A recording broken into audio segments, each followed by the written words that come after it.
What's going on, guys? Now, I'm sure if you guys have checked out any one of my previous videos, you guys know that, for some time I've been selling stuff on eBay, and I've also been doing Rideshare with Lyft, getting ready to, get back into doing it with Uber. But before I got started with all of that, guess what I did? I was actually doing Ubereats. Now, I know some of you have probably seen many videos talking about Ubereats on YouTube, but I've noticed that it's not many videos actually on YouTube where you have someone that breaks down doing Ubereats, DoorDash, basically anything food delivery. I think Ubereats and DoorDash is basically like the main two that, people use to make money. Now, you also have Rideshare. And I know with, the coronavirus and everything, you have a lot of people out of work. You have a lot of people looking to make extra money. They might have lost one of their other jobs, but they still have their main job. And I know that a lot of people are now, flocking over to doing Uber Eats, DoorDash, and everything like that. And that's cool. And I believe that it's a easier outlet for a lot of people to, go ahead and get into Uber Eats and DoorDash as opposed to actually getting into Rideshare. And that's probably the reason that I actually stopped doing Uber Eats. If you check probably one of the very first videos I actually did here on this channel, it was about me basically documenting my journey doing Uber Eats during the beginning of the coronavirus pandemic. This was actually when things began to go left, and this was late March, April, June. I was out there, and basically I didn't stop. And during these times, I was making on average $30 to $40 an hour doing just Uber Eats. I really wasn't doing DoorDash, just Uber Eats in New York City. Now, I continued to do that for several months. I believe the last time that I actually did Uber Eats was August of last year, 2020. And then I converted back over to doing Rideshare. Now, to be in full disclosure with you guys, I actually was doing Uber Eats back in like 2019, making decent money with it. I went to do Lyft. The pandemic came, and it was just, the pandemic really, to be honest with you guys, threw Rideshare off a little bit in the beginning. I guess as people got into the flow of things and seeing that, we're all not gonna die, and we can finally go out, Rideshare actually, picked up when the summertime hit. But when the coronavirus first hit, the money was actually in Uber Eats because a lot of people weren't going out. They wanted to stay in the house, so they still wanted their Starbucks. They still wanted the TGI Fridays, the Applebee's, McDonald's, whatever the case may be. So the demand was very high. And since the demand was high, and they were also trying to convince drivers to go out, Uber threw a lot of bonuses. Like, you were getting nice ones, like $15 extra for 3 trips, whatever the case may be. Now, what I noticed between the beginning of the coronavirus and going into August, when the summertime hit, people started coming back out, is that those bonuses started to like fade away. Now, the base trip, I believe, for Uber Eats is somewhere like $3 and $4. So if you're making $3, $4 a trip for someone in rural Ohio or somewhere where the cost of living isn't a lot, $3, $4 plus a possible tip might be pretty good. But for someone like myself living in the New York area, it wouldn't really be feasible for me to hit the road and take those type of rates when I could easily switch back over to Lyft and do Rideshare. So, it was worth it when you were able to get the $3, $4 plus a potential, $3 to $5 bonus from Uber plus, a possible generous tip. I think my highest tip during the beginning of the coronavirus was $50. Now, that is probably only the one perk I'm gonna say in this video towards Uber Eats over doing Rideshare, is that you actually get pretty decent tips doing Uber Eats, and the tips for Rideshare I would say are like if I do 60 rides in a week, I would be lucky to get $10 in tips. But the money that I make off of what I actually did in rideshare is, pretty decent as opposed to just getting $3-4, to do a delivery for Uber Eats. Now, the main purpose to this video is what I wanted to talk to you guys about is the pros and cons. I'm going to let you guys know from my point of view, from someone who's actually done both. I'm going to let you guys know which one, if I had to pick one, which one would I actually do and why. It would actually, here's the answer, it would actually be rideshare if I actually had, to pick one. And I'm going to tell you guys my reasons. The reason why I would pick rideshare over Uber Eats is that I personally, for me, believe that the Uber Eats structure is just way too nerve-wracking. When you pick up an order, it's typically never ready. The hassle that you have to go through with the restaurants sometimes are just like and in some of these chain restaurants like McDonald's, Popeyes, whatever the case may be, I really wish they just went ahead and got robots, because I really believe that the robots can do a better job than the staff that they have there. I really do. And then the next issue is low pay, because don't get me wrong, if Uber Eats actually gave decent pay, decent promotions, whatever the case may be, I would actually suck it up and go ahead and do it. Then now my next fault with doing Uber Eats is that the issues are just way too out of hand. I really think Uber needs to do something better with their support for drivers, because if you ever run into an issue, I bid you good luck. I bid you good luck to call customer service and be able to speak to them and be in full understanding of what they're saying, because I guarantee you one thing, if you can't understand what they're saying, they cannot understand what you're saying. They definitely can't. So that's a major issue over there. And then also, getting in touch with someone in the first place is a whole 360 hassle, and they'll send you in loops. You'll ask one question, they'll answer a completely different question, or whatever the case may be. I find that with doing rideshare, the issues are like next to none. Like out of the 2,000 rideshare rides that I've done, I have probably had to contact Lyft support maybe twice. But I challenge you to complete 2,000 Uber Eats trips and let me know how many times you had to, contact support. Like, I feel like I understand how the app is built. These apps, one thing you have to understand is that the way that they're built, Uber thinks that the app is like supposed to run smooth. It's dummy proof. It's supposed to just run smooth.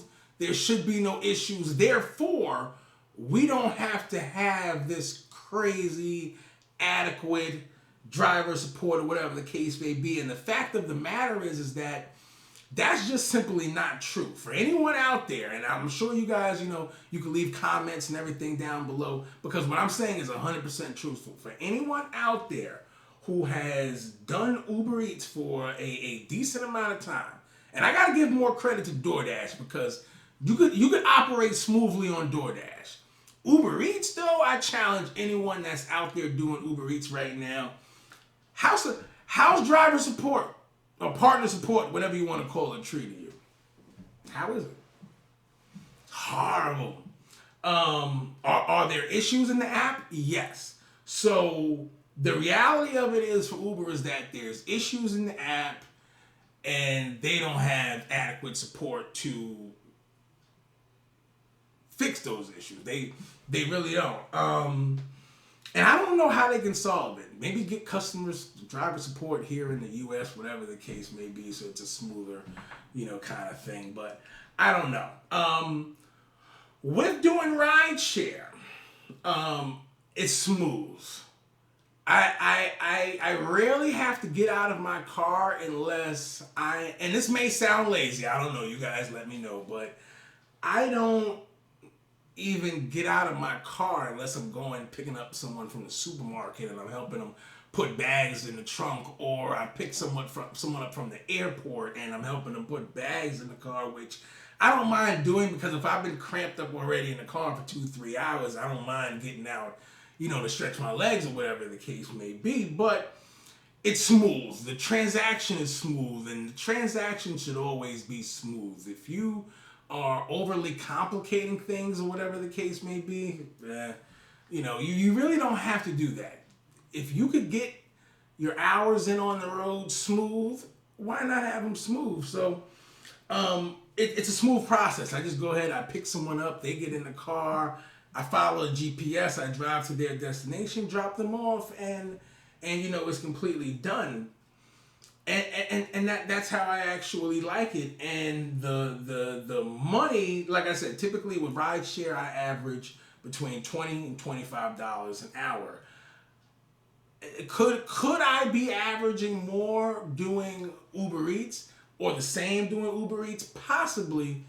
It's just how nerve wracking and hair pulling, is it actually going to be? Now, another thing is a lot of times when you do Uber Eats, and I guess this is probably one of the pros, one of the things that I actually do like about Uber Eats is that a lot of the times when you're doing Uber Eats, you're concentrated and you're stuck in one specific area. Like, I just recently moved to New Jersey, which I actually used to live in New York. When I lived in New York, I lived in Queens, and I lived in the Flushing area. So when I went out to do Uber Eats, I started in Flushing, and typically like Flushing was my base. I might have went into like Fresh Meadows, Bayside, or whatever the case may be, but I was stuck in a certain area, so I really wasn't burning too much gas. I mean, it's not really comparable to really complain about, like it's way far off, but I would burn less gas in my vehicle and put less miles on my vehicle doing Uber Eats, whereas opposed to doing Lyft, for the $20 to $25 that I average, I will be burning more gas and I will be putting more mileage on, my vehicle. For me, it's not really a big deal. It's something to note because it is something that is a difference between the two. And that kind of brings me to my next point also, because the requirements as far as yourself and as far as your vehicle are way different between Uber Eats and doing rideshare. And I believe, like I said previously in this video, why you have a lot of people that, if you're looking to get into the gig industry in this sense of the whole Uber Lyft thing, I feel a lot of people that's coming in new, fresh, looking to make extra money or whatever because of the coronavirus are more prone to go over to Uber Eats as opposed to doing rideshare, due to the fact that you might have an issue, and let's all be real. We all know, this is actually going on. Let's say you actually have an issue with your background, and you could simply use somebody else's information to create an eBay account. Everybody's going with masks and everything. Who knows the person who's actually, because I've ordered food and someone showed up of a different sex than the person that actually, it was a male and it should have been a female. So, that actually happened. So you can more so get away with that. And I'm not saying anybody do this or anything, but I'm just saying if you actually wanted to run that game, it's more better to do that with Uber Eats and DoorDash than Rideshare, because on Rideshare, when a person gets in your car, it better actually be the person, because you're only going to get so far with that scheme in Rideshare. But what's mostly affecting why a lot of people aren't doing Rideshare, and the reason why I say this is because I feel like when you get into the gig industry and you're looking to really, really make money, I want to do the opposite of what everyone else is doing. So the car requirements, like I said, I average doing rideshare 40,000 miles per year on my vehicle. It's a whole lot of miles. Now, people don't want to put that many miles on their car. And then a lot of people might not even have a car. They're doing Ubereats on a bike or whatever the case may be, so there's no need to do a vehicle. Or your vehicle might not be what it needs to be to actually get on the road. Now, I know like New York City, for example, they require, I believe, no vehicles older than 7 years. So I believe right now you need to have like a 2015, 16, or whatever the case may be.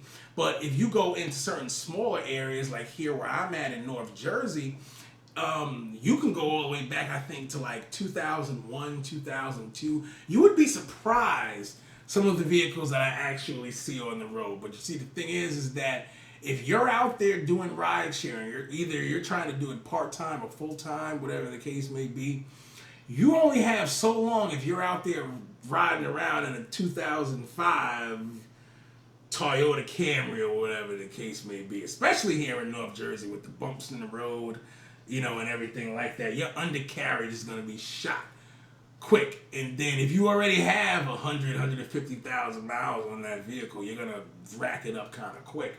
You need a newer vehicle, no matter how much you slice it. Like, even though you guys, if you're looking to get into rideshare and you have a vehicle that's like 2005, 2010 even, whatever the case may be, that's just something to consider the amount of like wear and tear you're already going to put on that vehicle. It's just not going to really, get you too far. But I do have another video on my channel where it's basically specifically talking about the vehicles for rideshare. So if someone out there is watching this video and you're considering it, you might want to definitely go ahead and check out, that video. But that's basically the pros and cons. Now, another thing that I want to kind of take out of the air for you guys is that a lot of people may be saying that, hey, I don't want to do rideshare due to the fact that I don't want these crazy people in my car, whatever the case may be.